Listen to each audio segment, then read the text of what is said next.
الحميد إن الله وملائكته يصلون على النبي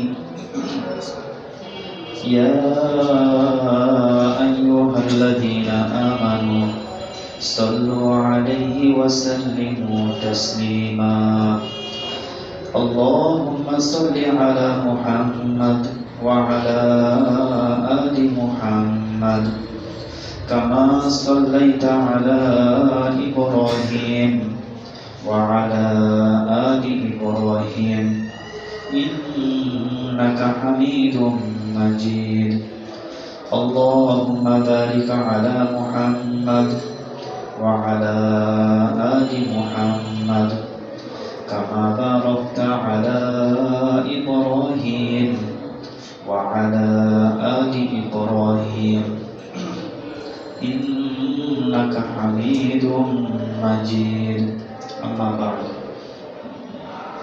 محترم حاضرين আল্লাহ রাব্বুল আলামিন আমাদেরকে বিশেষ দয়া করে জুমার নামাজ পড়ার জন্য মসজিদে আসার তৌফিক দান করেছেন। এই জন্য অন্তর থেকে শুকরিয়া আদায় করি আলহামদুলিল্লাহ। আল্লাহ রাব্বুল আলামিন পবিত্র কুরআনে বলেন, ইয়া আইয়ুহাল ইনসানু মা গাররাকা বিরাব্বিকাল কারীম আল্লাযী খালাকাকা ফাসাওয়াকা ফা'আদালাক ফি আইয়ি সূরাতিন মা শাআ রাক্কাবাক। আল্লাহ রাব্বুল আলামিন এই আয়াতটি বলেন,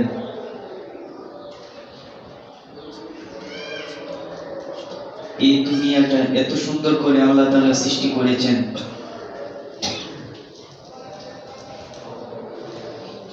আর এই পৃথিবীতে সবথেকে শ্রেষ্ঠ মাখলুক হচ্ছে কি? মানুষ।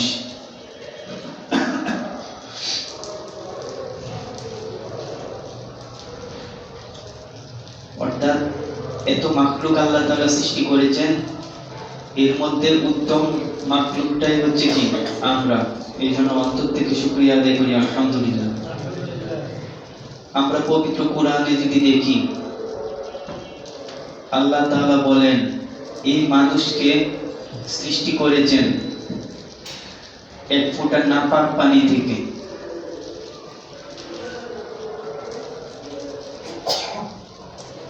অর্থাৎ এমন একটা পানি যে পানির নাম মুখে নিলেও কেমন জানি লাগে। আল্লাহ তাআলা এই অনুত্তম একটা পানি থেকে সৃষ্টি করলেন কি? একবারে উত্তম একটা মাখলুক, যার উপরে কোনো কি? কোনো মাখলুকই হইতে পারে না। করলেন কি? নাপাক একটা পানি থেকে সৃষ্টি করলেন একেবারে একটা উত্তম মানুষ। সুবহানাল্লাহ। দুনিয়াতে আমরা উদাহরণস্বরূপ দেখি, আপনি যখন কাঠ মিস্ত্রির কাছে যাবেন, তার কাছে যদি একটা জিনিস বানাতে চান, আর একেবারে অনুত্তম কাঠ তাকে যদি দেওয়া হয় যে আপনি আমাকে একটা সোফা অথবা এই জিনিসটা বানিয়ে দিবেন, সে বলবে কি? পারবো না। যে কাঠের মধ্যে কোনো কি শক্তি নাই, উই পোকা ধরা। তো ওই রকম কাঠ যদি দেওয়া হয়, মিস্ত্রি নিজেই বলবে যে ভালো কিছু কি আশা করা যায় না। এমনকি বলবে এই ধরনের কাঠ দিয়ে আমি কাজও করবো না।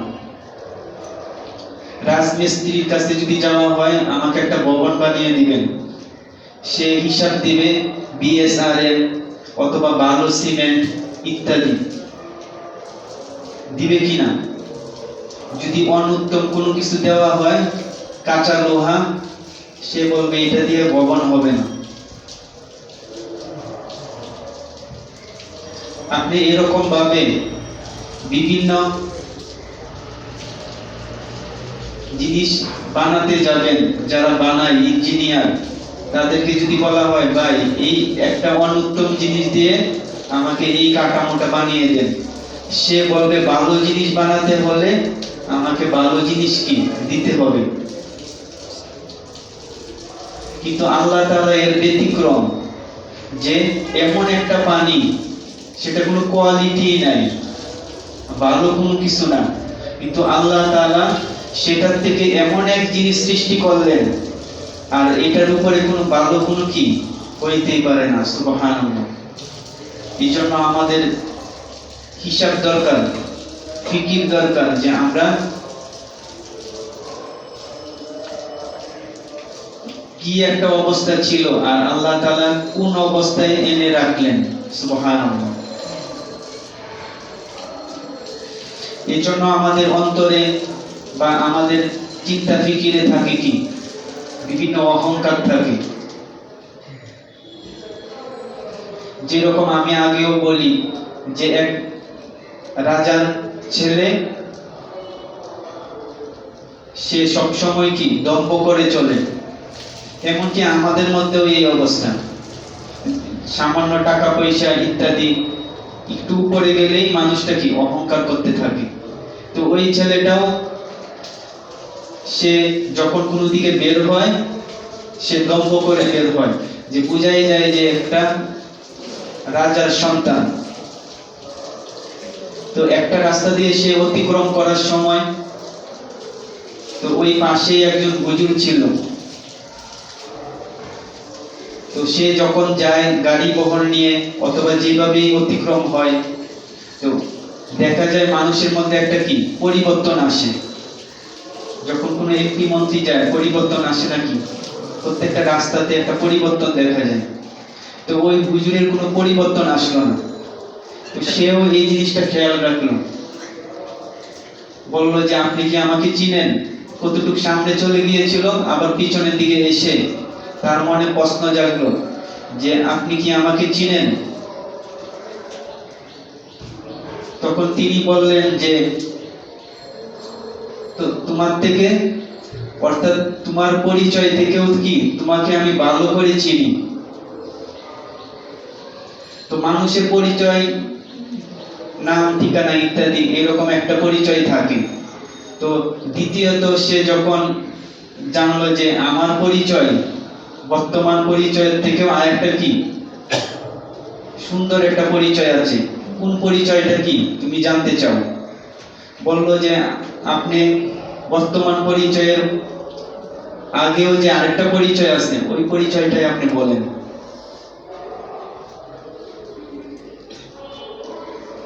তখন ওই হুজুর বললেন যে তোমার প্রথম পরিচয় হচ্ছে কি ইয়াখরুজু মিনাস সুলবি মিনাত তাগাইব, অর্থাৎ পুরুষের যে চুল, পিঠের একটা মেরুদণ্ড থেকে কি পানি বের হয়।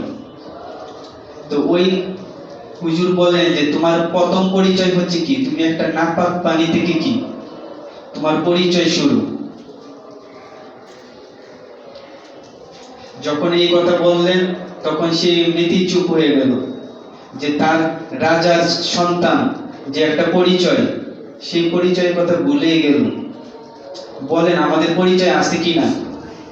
একটা পরিচয় কি একবারে নাপাক পানি থেকে আল্লাহ তাআলা আমাদেরকে এমন এক উত্তম মাখলুক সৃষ্টি করেছেন যে আল্লাহ তাআলা এর উপরে আর কোনো কি মাখলুকই হয় না। সুবহানাল্লাহ। তো কাজেই আমাদের প্রত্যেকের পরিচয় একটাই। আমাদের মধ্যে অহংকার করা, ধনীকে ধনী হিসাবে দেখা, দরিদ্রকে দরিদ্র হিসাবে দেখা, এটা কোনোভাবেই কি কাম্য না। কারণ প্রত্যেকটা মানুষই একই জিনিস থেকেই কি সৃষ্টি।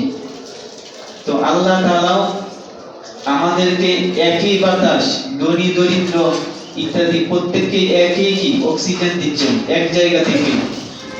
বলা হয় নাই যে তাদের অক্সিজেনটা এখান থেকে অথবা তাদের অক্সিজেনটা কি আরেক জায়গা থেকে।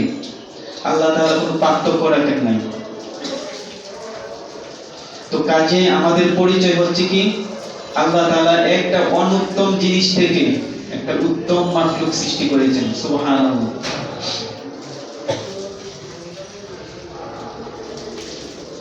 তারপর আল্লাহ তাআলা আমাদেরকে এমন কিছু খাজানা দিয়েছেন, সেই খাজানা অন্য কোনো মাখলুককে কি দেওয়া হয় নাই। সুবহানাল্লাহ। খাজানাটা কি? যেমন হচ্ছে কি দৃষ্টিশক্তি। মানুষের দৃষ্টিশক্তির যে একটা খাজানা দিয়েছেন, বলেন তো অন্য মাখলুকের মতো? সেই চোখটা দিয়ে সে এমন কিছু তৈরি করে, দেখা যায় একটা পাখি সে নিজে কি উড়ে যেতে পারে, অথবা সামান্য একটা কি সামানা নিয়ে যেতে পারে, অর্থাৎ পাখি থেকে বড় কিছু নিয়ে যেতে পারে না, হয়তো একটা মাছ অথবা যতটুকু সম্ভব হয়। কিন্তু মানুষকে আল্লাহ তাআলা এমন খাজানা দিয়েছেন, দৃষ্টি শক্তি, এমনকি ব্রেন শক্তির খাজানা, শ্রবণ শক্তির খাজানা। এই যে আল্লাহ তাআলা খাজানা দিয়েছেন, এই খাজানা অন্য কোনো মাখলুককে দেওয়া হয় নাই। তো কাজেই তার ফিকিরের দ্বারা কি একটা প্লেন তৈরি হয়। আপনি দেখুন যে এই প্লেনের মধ্যে কতগুলো মানুষ অতিক্রম করে এক জায়গা থেকে আরেক জায়গা।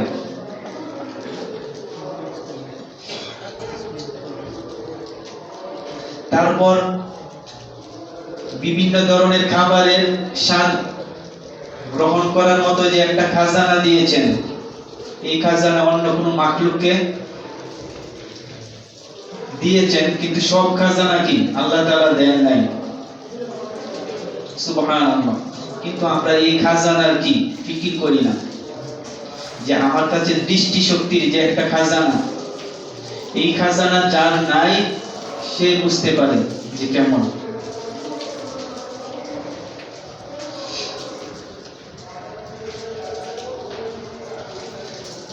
যেরকম উদাহরণস্বরূপ দেখুন, একটা খাজানা হচ্ছে কি ব্রেন। এই ব্রেন দিয়ে মানুষ প্লেন অথবা কি ট্রেন ইত্যাদি, মানে এই একটা ট্রেনের মধ্যে কত মানুষ উঠে তারপর এক জায়গা থেকে আরেক জায়গায় যায়। তো এখন আপনাদের কাছে প্রশ্ন হলো যে এই ব্রেনটা কে বানালেন? আল্লাহ তাআলা এই ব্রেনটাকে কি বানিয়েছেন। সুবহানাল্লাহ। তো এত বড় একটা খাজানা আল্লাহ তাআলা কাকে দিয়েছেন? আমাদেরকে দিয়েছেন। এবং ভাষা প্রকাশ করারও কি একটা খাজানা। সব মাখলুক কি সব ভাষায় কি কথা বলতে পারে না, আমাদেরকে ভাষা বোঝার একটা খাজানা দিয়েছেন। কিন্তু আমরা এই সমস্ত খাজানা যে আল্লাহ তাআলা দিয়েছেন, এটার চিন্তা ফিকিরে আমাদের মধ্যে নাই। তো এগুলো দিয়েছেন একটা কারণে, যে এই খাজানা দিয়ে যেন আরো বড় খাজানা যেন আমরা কি চিনতে পারি। এই জন্য আল্লাহ তাআলা প্রথম পবিত্র কোরআনে বলেন, আলিফ লাম মিম যালিকাল কিতাবু লা রাইবা ফীহি হুদাল লিল মুত্তাকিন আল্লাযীনা ইউমিনুনা বিল গায়বি ওয়া ইউকিমুনাস সালাতা ওয়া মিম্মা রাযাকনাহুম ইউনফিকুন। আল্লাহ তাআলা বলেন আলিফ লাম মিম যালিকাল কিতাব, এটি এমন একটি কিতাব, লা রাইবা ফি, এই কিতাবে কোনো সন্দেহ নাই। সুবহানাল্লাহ। আজ পর্যন্ত কেউ বলতে পারে নাই যে মৃত্যু আল্লাহ তাআলা ঘোষণা দিয়েছেন, কিন্তু দেখা যায় বেশিরভাগ মানুষেরই কি মৃত্যু হয় নাই। এরকম নজির পাওয়া যাবে? তো এই জন্য আল্লাহ তাআলা প্রথমেই বলেন লা রাইবা ফি, এই কিতাবে কোনো সন্দেহ নাই। আল্লাযীনা ইউমিনুনা বিল গায়ব, আমাদের একটা কথা বোঝা দরকার যে মানুষের জীবনের সবথেকে দামি জিনিস কি? ঈমান।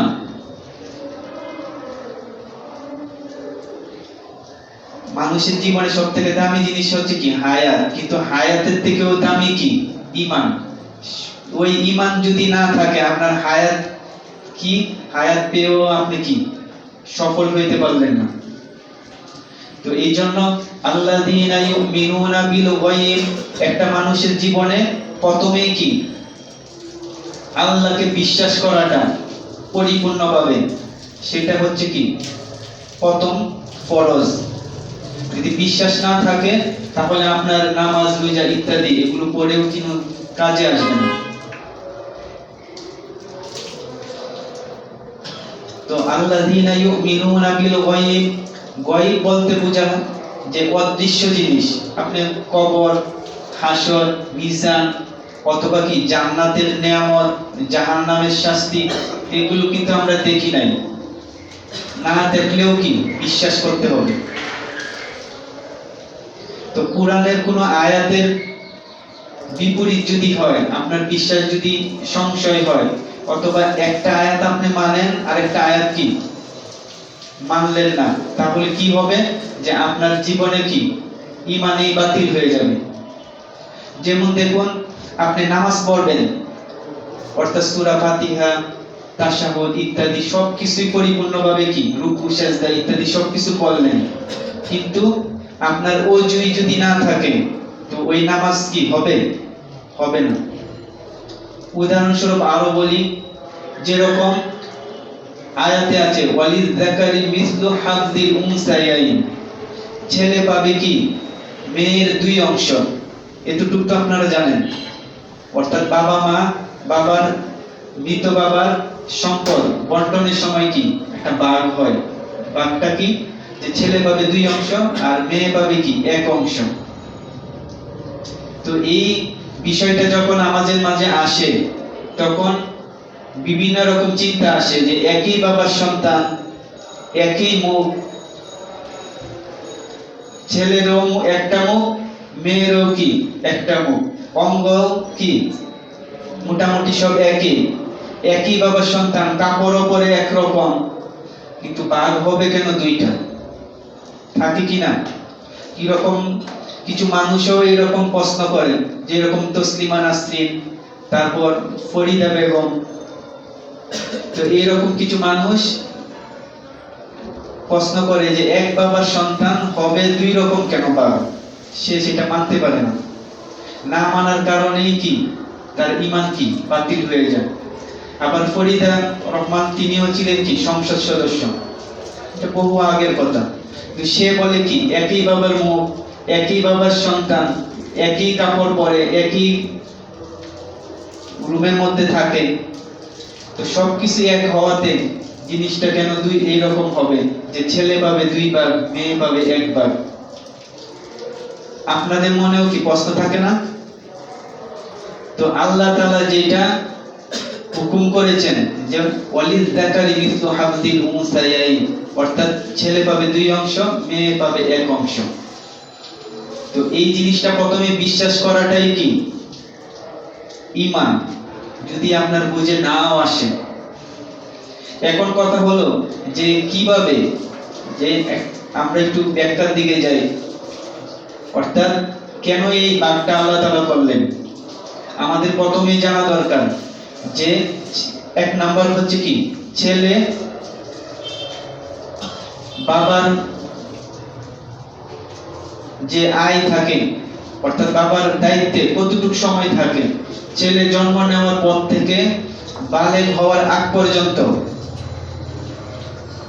বাবার দায়িত্বে থাকে। যখন বালেগ হবে তখন আর বাবার ভরণ পোষণ ইত্যাদি এগুলো ছেলেকে দেওয়া কি আর দায়িত্বে নাই।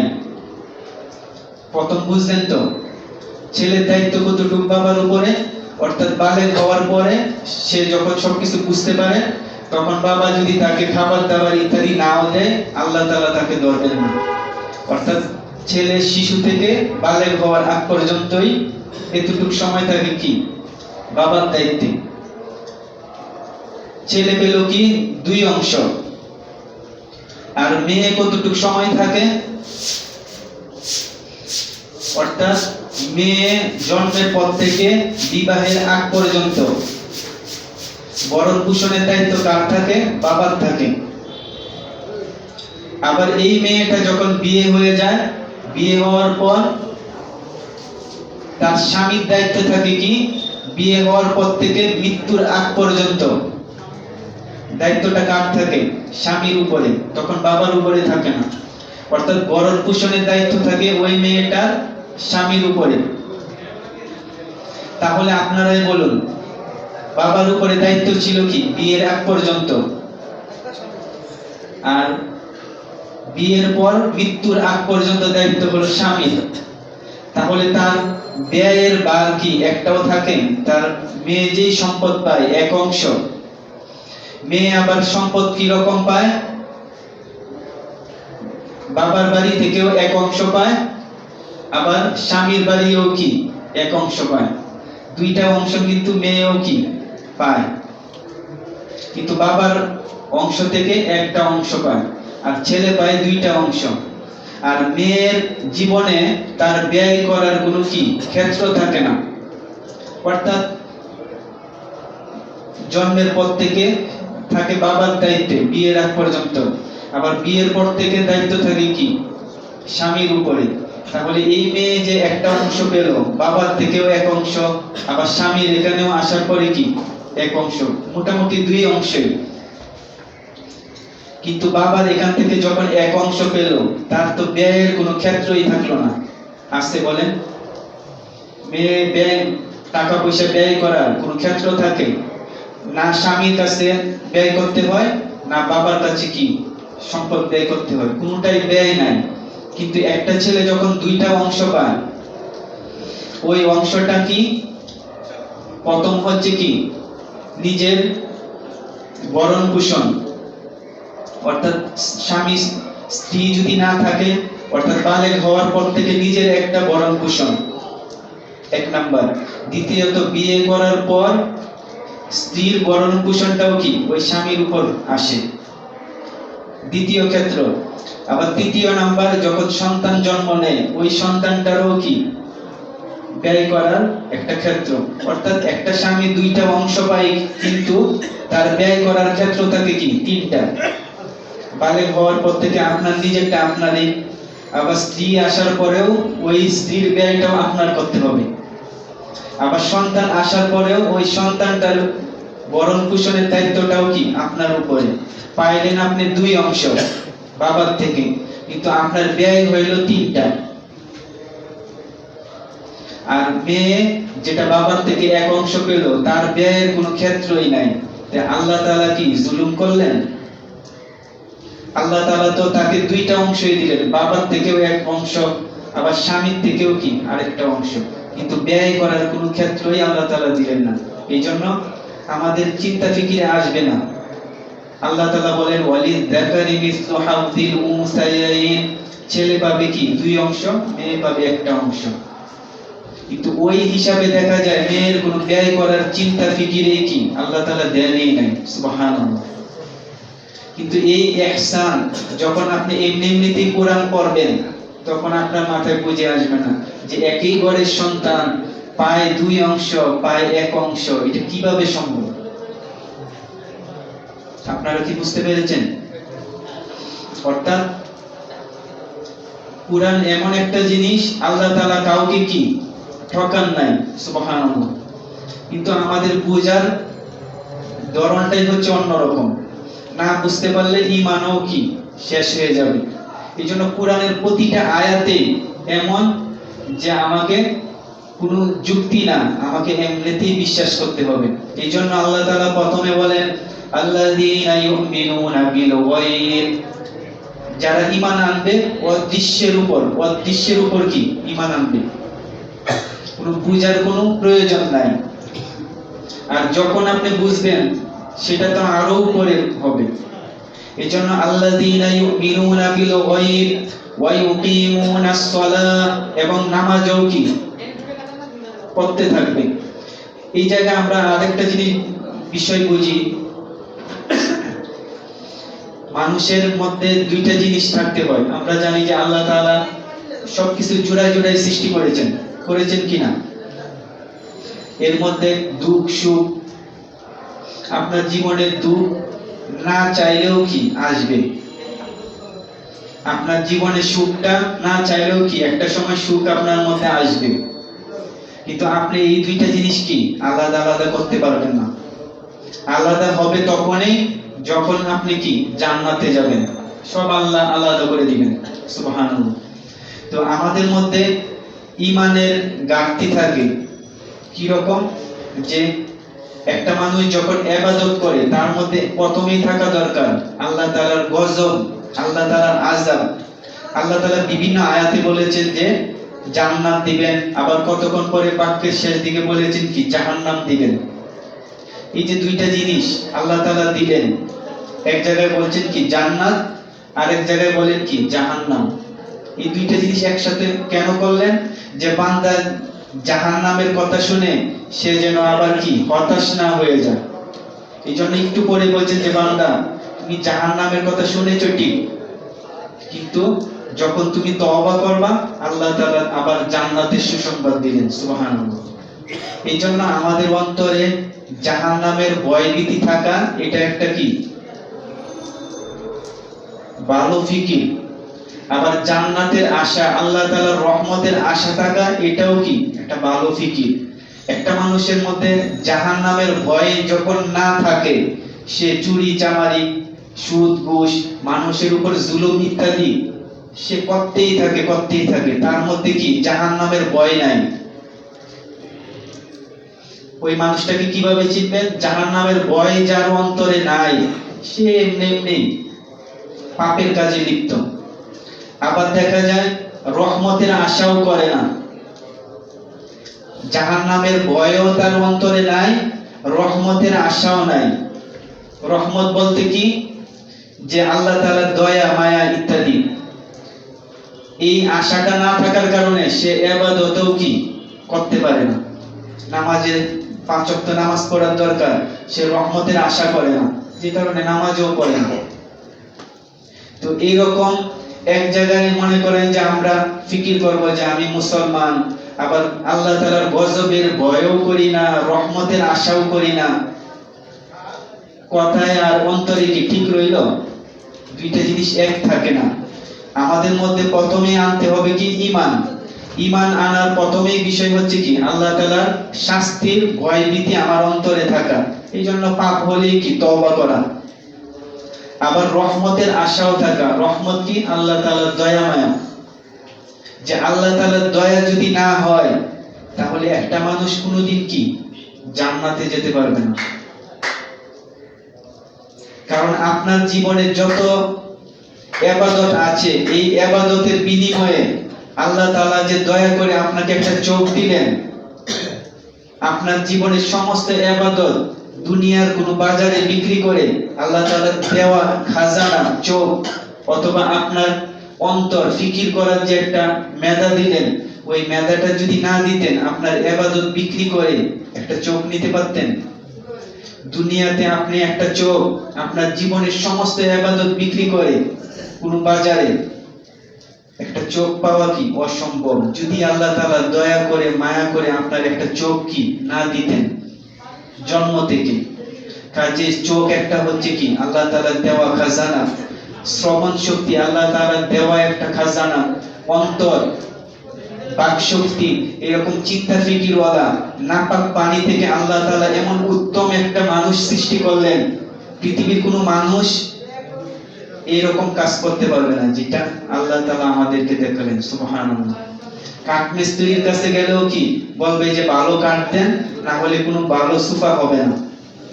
কিন্তু আল্লাহ তাআলা এমন এক নাপাক পানি, সেটা থেকে আমাকে মাখলুকের মধ্যে শ্রেষ্ঠ মাখলুক হিসাবে কি সৃষ্টি করেছেন। কাজে শ্রেষ্ঠ মাখলুক খাওয়া দাওয়া ইত্যাদি আর ঘুমের মাধ্যমে কি জীবন যাপন করে শেষ করে দেওয়া, এই কাজ করলে কি আমাদের জীবনটাই বিফল হয়ে যাবে। আল্লাহ তাআলা বলেন ওয়াল আখিরাতু খায়রু ওয়া আবকা, আখিরাত হচ্ছে খায়র, আর ওইটাই হবে আমার জীবনের স্থায়ী। আমি যদি এই জীবনটাকে স্থায়ী মনে করি, আমার জীবনটাই কি বিফল হয়ে যাবে। আল্লাহ তাআলা যেন আমাদের জীবনকে বিফল না হয়, এই জন্য কুরআন এবং অসংখ্য নবী আম্বিয়া কেরামের মাধ্যমে কি আমাদেরকে বুঝিয়েছেন, যেমন আমাদের জীবনটা বিফল না হয়। আল্লাহ তাআলা আমাদেরকে সফল হওয়ার এবং আল্লাহ তাআলা সন্তুষ্টি অর্জন করে যেন আল্লাহ তাআলার সামনে উপস্থিত হইতে পারি, আমাদেরকে তৌফিক দান করো। যারা সুন্নাত পড়ি নাই, যারা সুন্নাত পড়ি নাই, ওয়া ফিল দাওয়ানা আলহামদুলিল্লাহি রাব্বিল আলামিন।